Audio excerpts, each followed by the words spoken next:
So hello everyone, and I do hope everyone is well. The reason for this little video here is someone had a question about on chapter 2, I believe it was problem 2, part A, about the the bid-ask spread.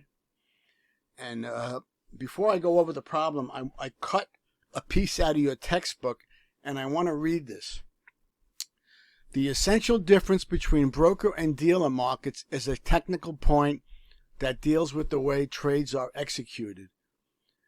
When a trade occurs in a broker market, the market maker brings the buyer's order and the seller's order together to execute the trade at the midpoint. Now notice the word here, midpoint of the bid-ask spread. This is an important concept, midpoint, okay? In other words, so you're going to wonder why I keep bringing up midpoint. Okay. In other words, party A sells his or her securities to the buyer. All right. So let me continue with that in a minute. All right. So let me open this up. So here's what they ask.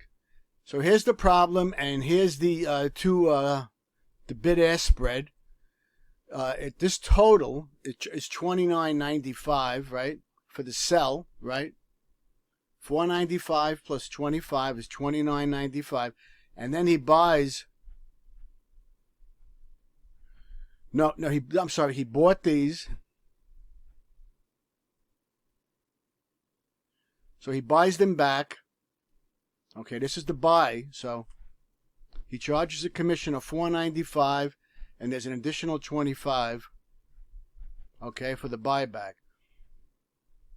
So he sells them, okay, and the commission, the total transaction costs are $59.95.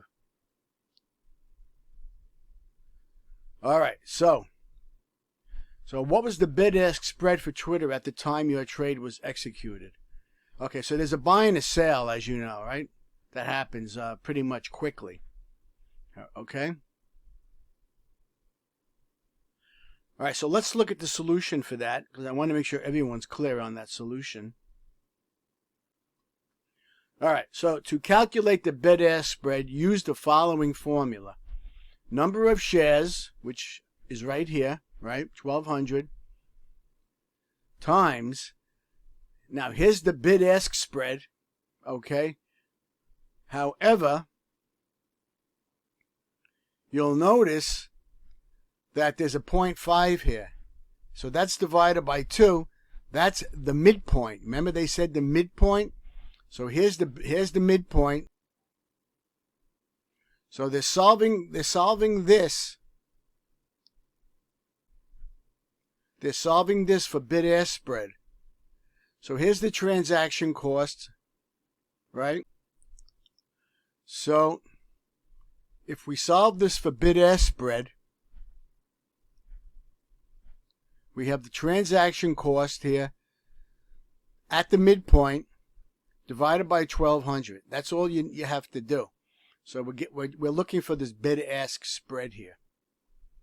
Okay? So here's the transaction costs divided by 0.5, okay? And that includes the broker commission, right? So all that simply comes out to is 0.05. Okay, I hope everyone is clear about that.